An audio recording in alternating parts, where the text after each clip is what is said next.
Le soir même, ce soir-là, où Théo avait été accompagné,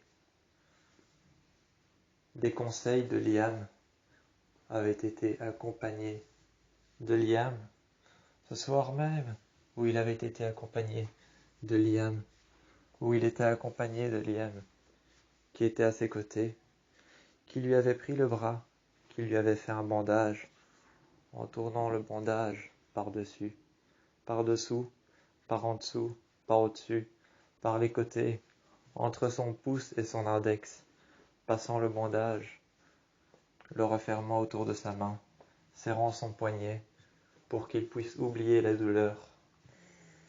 Liam s'est alors levé, s'est alors mis devant la fenêtre. Il s'est mis devant la fenêtre, a tourné le dos à Théo, déposant son bras sur sa jambe. Il est parti et il lui a dit: tout ce que tu as à faire maintenant, c'est trouver le masque. Derrière qui tu veux te cacher? Tu dois trouver derrière qui tu veux te cacher, la personne que tu veux devenir pour oublier. Il a alors déposé sa main. Théo a repris sa main sur sa jambe, a regardé le bandage que Liam venait de lui faire. Liam a donc ramassé les fragments de miroir. Liam a ramassé les fragments de miroir que Théo venait de briser avec son poing, juste avec son poing. Les fragments de miroir qu'il venait de briser, juste avec son poing. Seulement avec son poing. Ils ramassèrent alors les fragments de miroir, qui étaient évidemment couverts de sang. Recouverts de sang, ils ramassèrent les fragments de miroir. On put entendre alors les fragments de miroir se fragmenter l'un contre l'autre lorsque Liam était en train de les ramasser. Théo regardait Liam ramasser les fragments de miroir, les jeter les uns après les autres dans une corbeille, dans une poubelle. Ils jetèrent les uns après les autres. Ils ramassèrent aussi le couteau, face auquel il se mit face à Théo, avec le couteau. Il prit alors le couteau, la lame vers le bas, la lame vers le haut. Ils regardèrent les entailles de la lame, et il lui dit alors, en mettant la lame vers le bas, en tenant le couteau,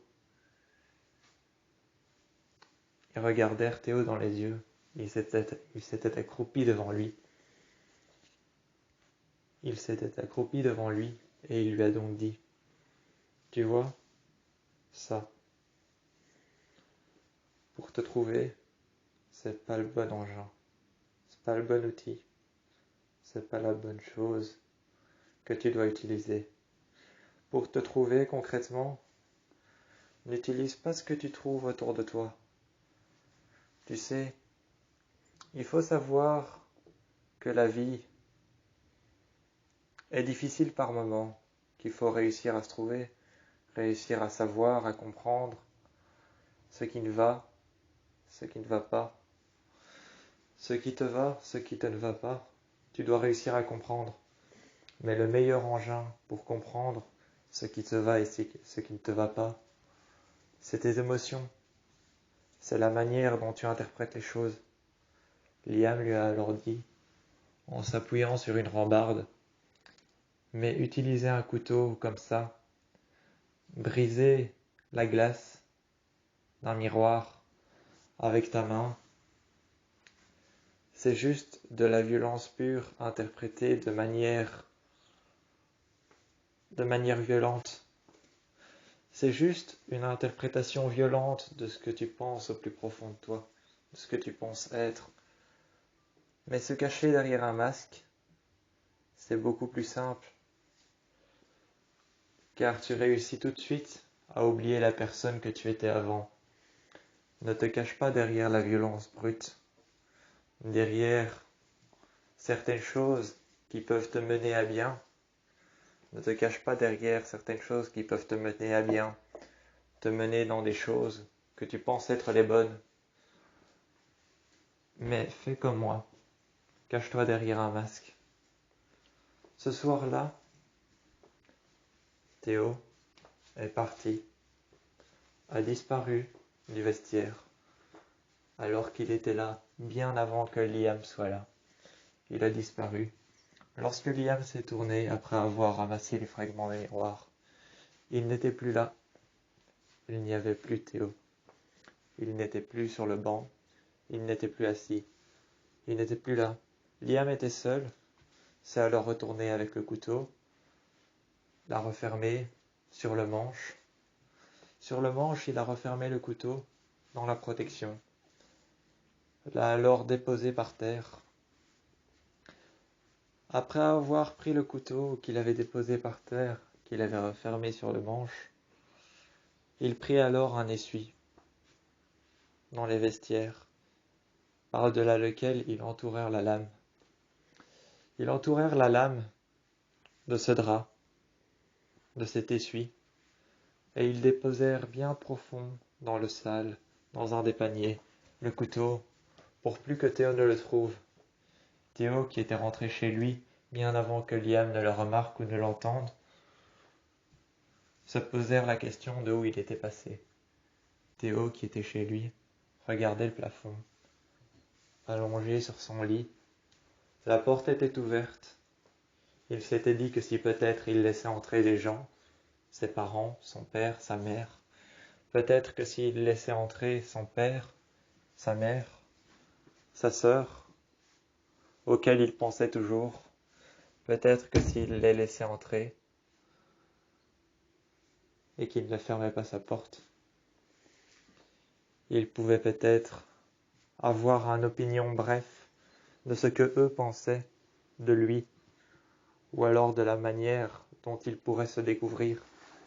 La manière dont il pouvait se découvrir, peut-être que s'il laissait sa porte ouverte, les gens allaient peut-être venir lui demander ce qui se passait.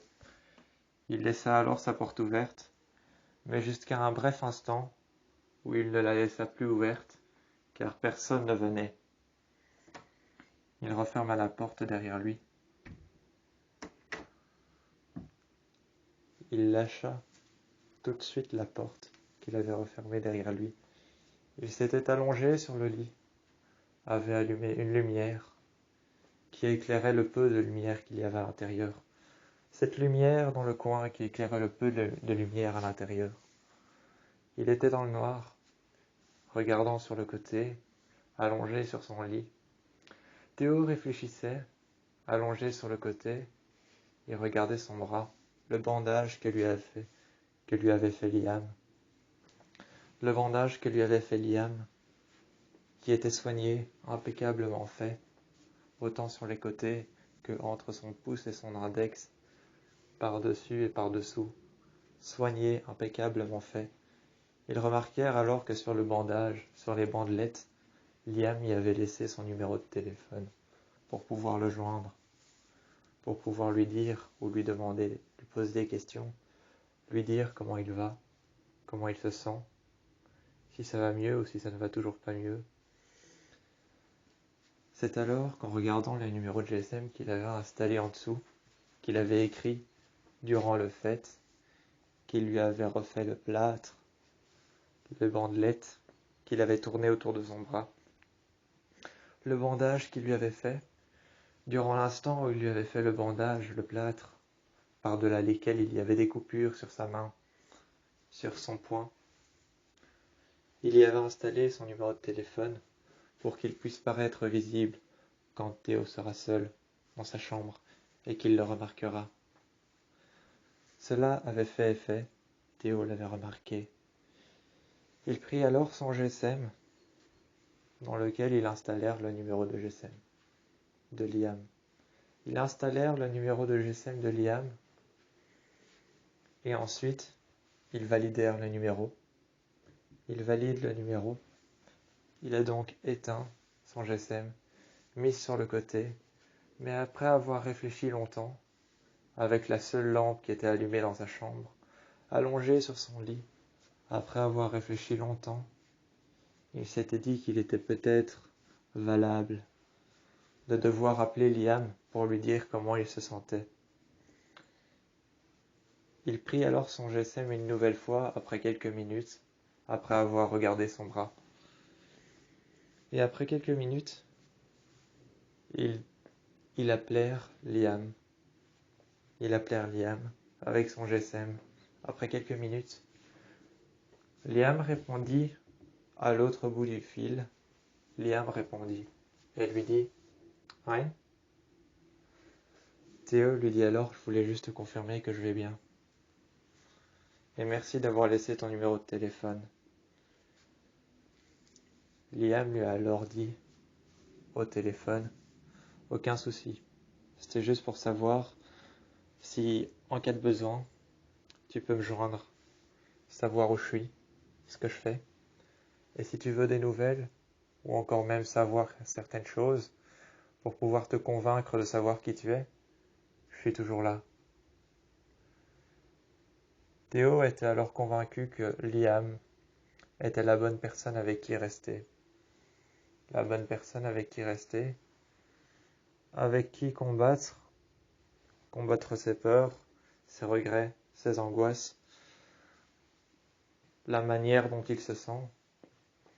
C'est alors qu'il est resté avec Liam pendant longtemps au lycée des États d'Arkansas. Il est resté pendant longtemps dans ce lycée, mais l'influence était trop forte par rapport à la mascotte qui était un loup, par rapport au blason qui était un loup qui hurlait à la lune, un loup rouge dessiné et brodé de bandelettes noires et blanches. Ce loup qui en était le blason, ce loup qui en était le blason, ce loup qui hurlait à la lune, ce loup qu'on voyait à peu près partout dans les couloirs, sur les affiches, les posters, sur les pancartes qui étaient placardées au mur, dans les couloirs, sur les casiers, en autocollant, sur les sacs.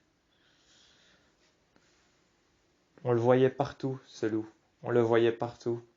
Sur les sacs, en autocollant, en affiches, sur les casiers, dans les bureaux, autant du directeur du lycée, du dirigeant, que même dans les classes, on le voyait partout. Il était sur les pancartes placardées au mur, les affiches, les sacs, partout. Il était l'emblème de ce lycée. Tout de suite, Théo était convaincu que ce loup avait une influence sur lui. Ils parlèrent alors à Liam pendant de nombreuses heures dehors, assis sur un banc, en dessous d'un arbre, en dessous d'un saule pleureur.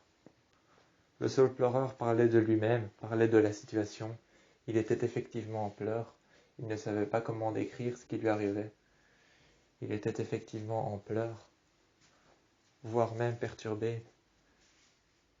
Il avait peur de la situation, peur de cet endroit. Il ne savait pas comment décrire comment un blason, un simple blason, d'un loup qui hurlait à la lune, un loup rouge, aux bandelettes noires et aux côtés blancs qui avaient été brodés tout le long, pouvait lui faire si peur et pouvait avoir une influence sur lui. Un tel loup, qui était un simple blason, une simple mascotte, un simple représentant du lycée des États d'Arkansas, comment pouvait-il lui faire si peur?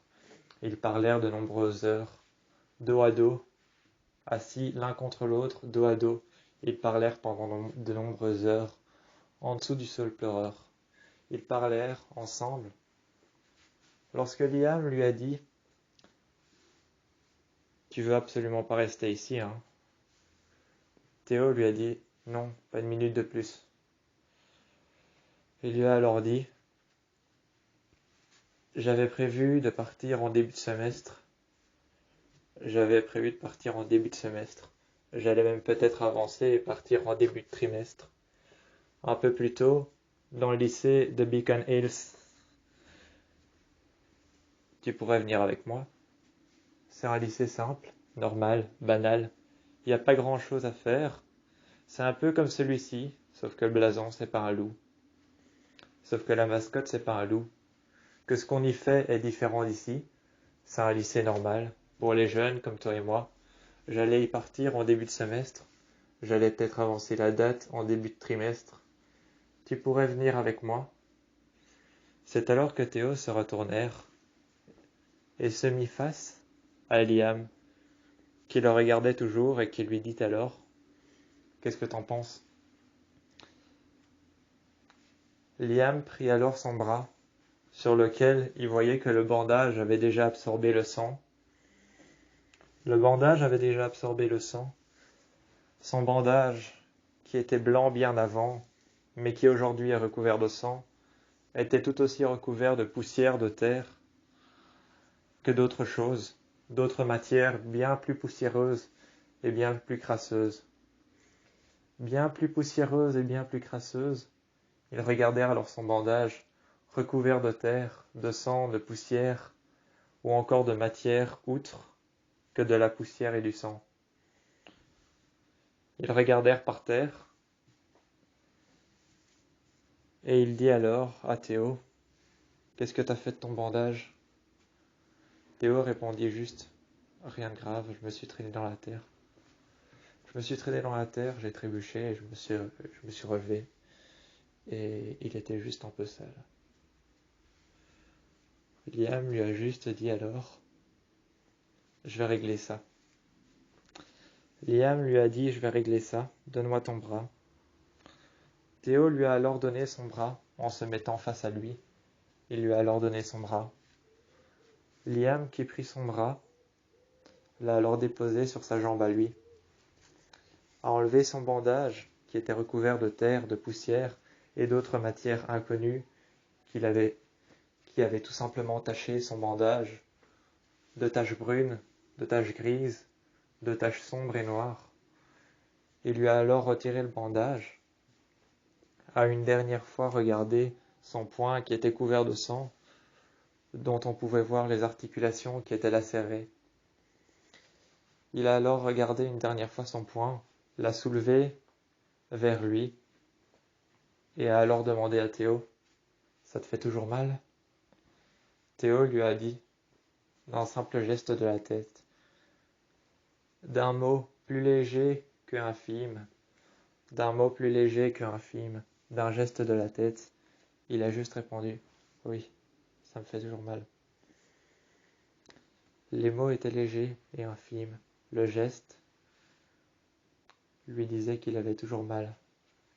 Le geste lui disait qu'il avait toujours mal. Les mots étaient légers et infimes. Il lui avait donc dit que oui, il avait toujours mal. Il prit alors son bandage dans sa main et il regardait alors son poing, qui était lacéré, par-delà lesquels on pouvait voir qu'il y avait du sang qui tombait.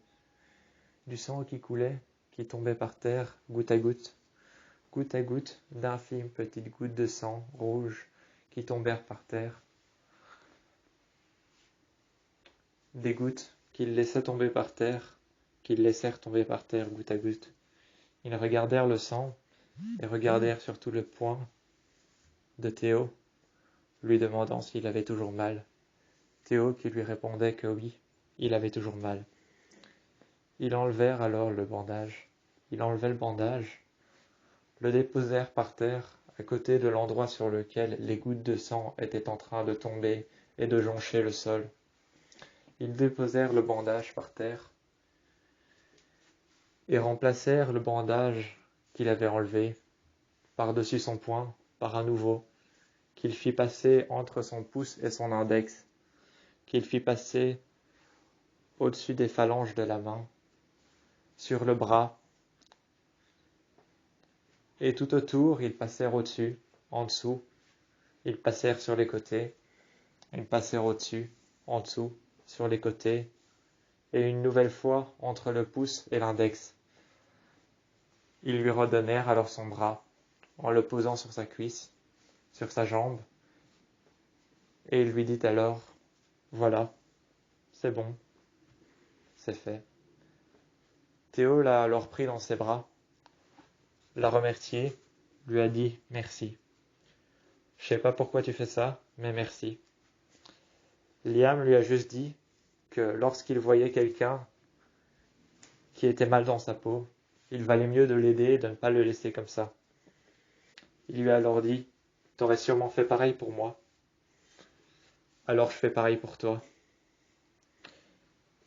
Donc voilà.